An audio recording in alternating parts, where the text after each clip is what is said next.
was a little young entering Emory because I had skipped 2 half grades along the way somehow or other.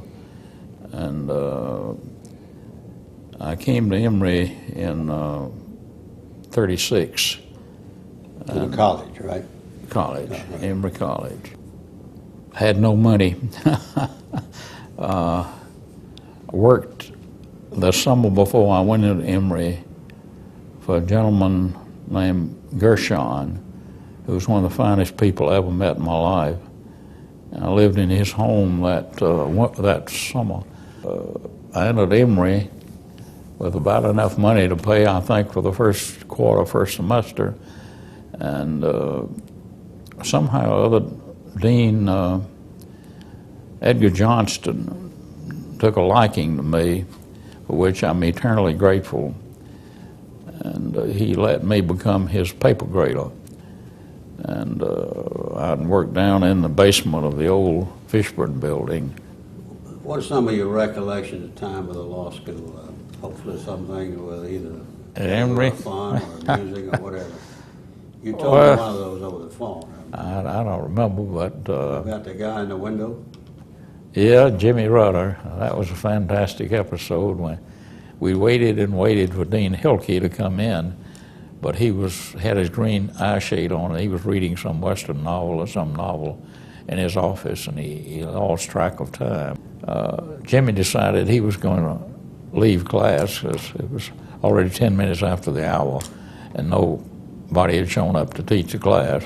So he started out the window, and the only thing that was left in the room as he was going out the window were his shoes when Dean Hilke walked in and saw the shoes and hollered out, "To whom do those shoes belong?" And he stated back, he says, "It's I, Jimmy Rudder, sir." And he says, "Well, are you going out or are you coming in?" And he says, "I'm coming in." He says, "Well, come on in." Of course, he couldn't because he was a big, heavy fellow, and all that was left of him was his shoes on the window. So he finally had to drop down outside, come back around. He was kind of chastened, you know, about the thing, but we all got a big laugh out of it. I remember some of the fellows used to go down in the basement. We had a janitor named Alfonso, and he used to join us, and we'd play poker down there in the basement. Rex Reed and the various fellows. Of course, I had a roommate in law school named Bertram Yaffe, who became a distinguished fighter pilot during World War II, and always blamed me because I had an invitation to go to Macon to apply for the Marine Air Corps, and I got Bert to ride along with me. Well, we got down there, and they decided I was an eighth of an inch too short to qualify, even though I had hung up and I was okay, but they made me jump up and down about 50 times, and then I was eighth of an inch too short. And but they took Bert, and he used to write me. He wrote me from Guadalcanal and other places. USOB got me into this, you know. And I was taking a preparatory course to take the bar exam.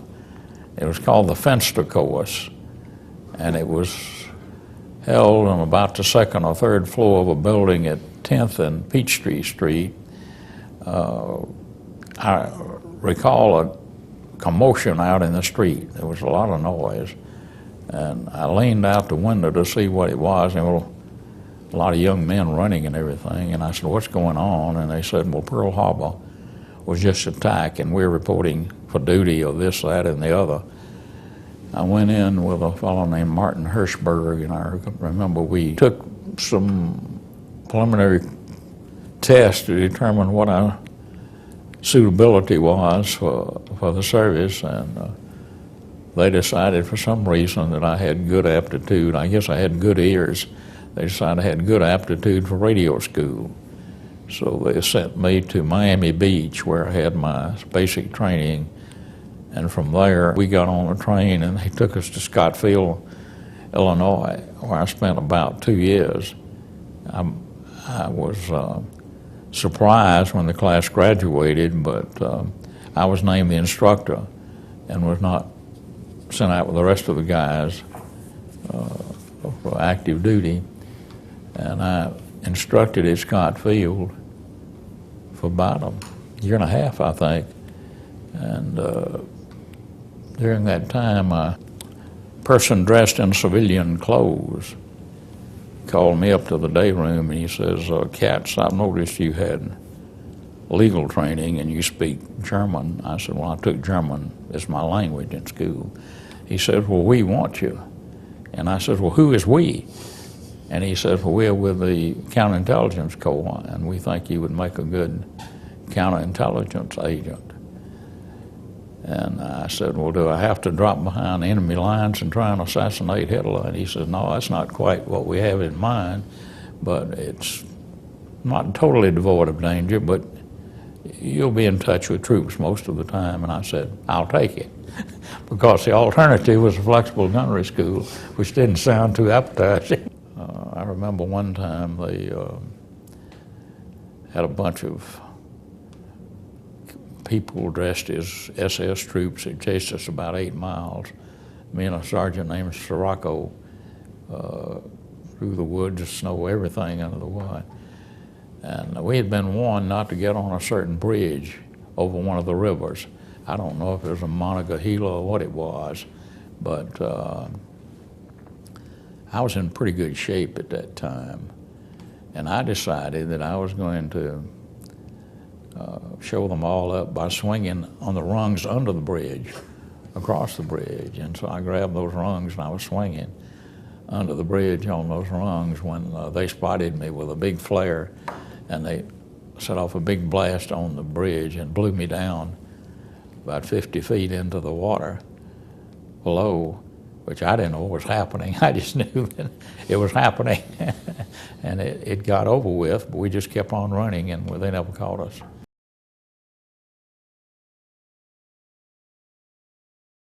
It would have been maybe the last 2 or 3 months of the war. Yeah, early in 1945. Something like that, yeah. I was given the job of arresting people that needed to be arrested. There may have been, I've forgotten all the ranks, but they were Oberscharführers and stuff like that. And you would go and you'd arrest them. And then the problem was, if you were by yourself, you were driving and you were trying to keep an eye on them at the same time to keep them from doing something to you. Right. So it wasn't a very good setup that we had there. Officially, it had ended, but there were still vestiges of loose ends to be tied up. I was sent up into the Alpine redoubt, as they called it, with 2 German colonels to try and talk an SS regiment into surrendering, which they did, but it was kind of a scary episode. The 2 colonels didn't like me at all.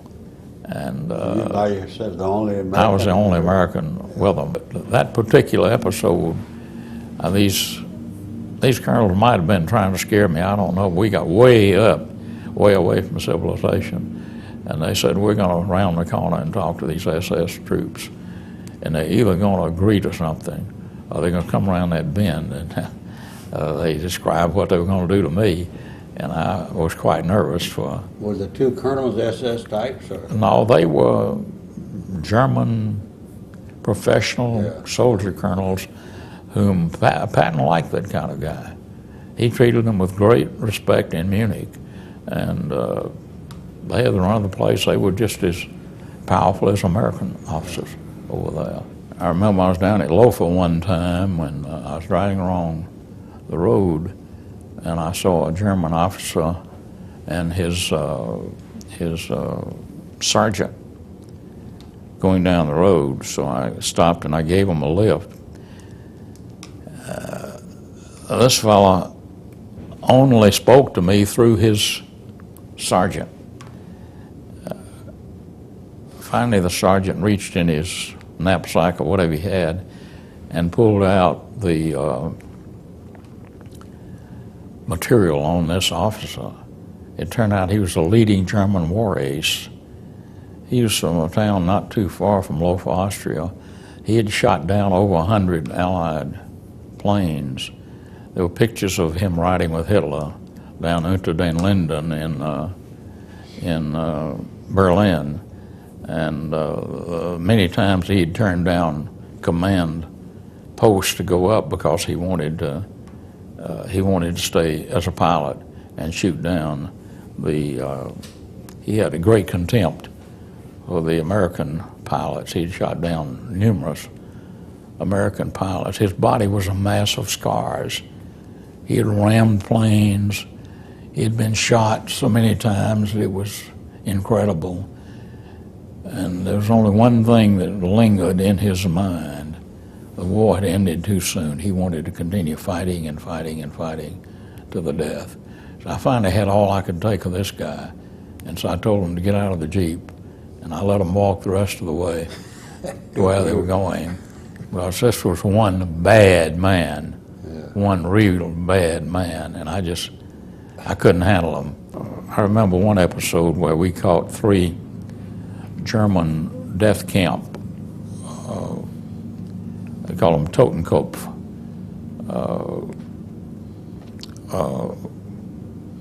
I guess they were non-coms, in a riverbed down there, and they brought them in for interrogation.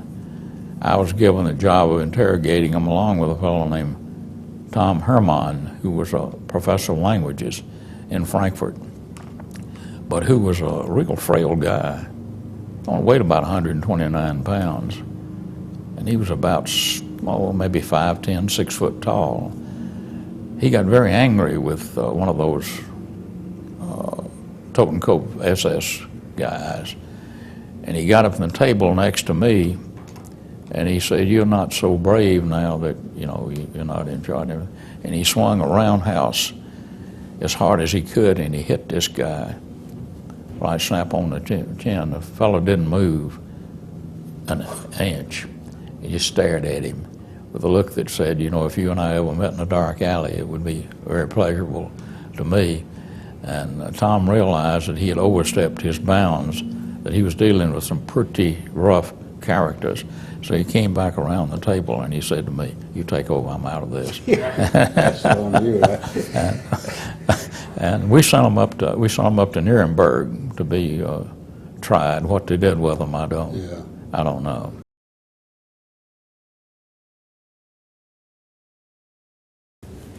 Well, the first thing I did was I kissed the ground when I got back to the United States, because I had been on this Laconia, and it had been caught in a storm for 5 to 7 days in the North Atlantic, and even the captain and the sailors were throwing up. I mean, it was bitter. It was a terrible storm.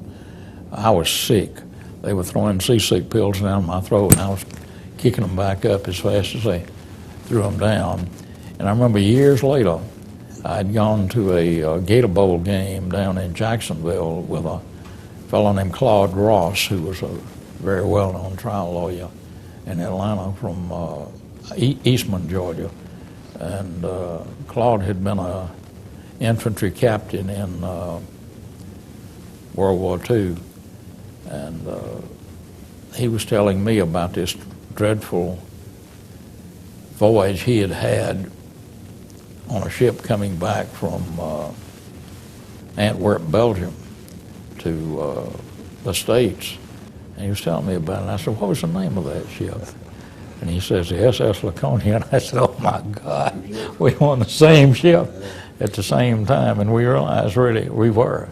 The first thing I found out is there was more people coming back that wanted jobs than there were jobs. And I joined what was called the 52-20 Club. I forget which, you draw $52 or $20, I forget which. $20 a week for 2 weeks. Something like that. Okay. My brother had saved up a good bit of money from the time he had been there, and he gave me some money, and I opened an office next door to a printing press, and there was a little partition down the wall between my office and the printing press. It was moving all the time, and the wall was moving a little bit with it.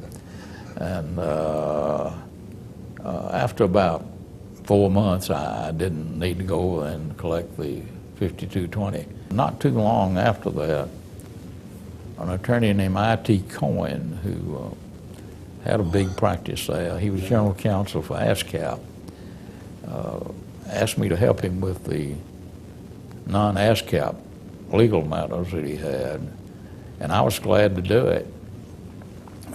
I really appreciated it. I didn't know what or why it was, but for some reason I never joined his firm. I was asked, but I just never went in.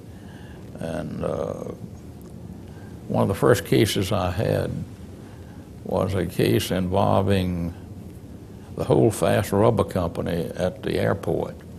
That was a company that had apparently done very well during the war, while most of the competitors were involved in doing war material.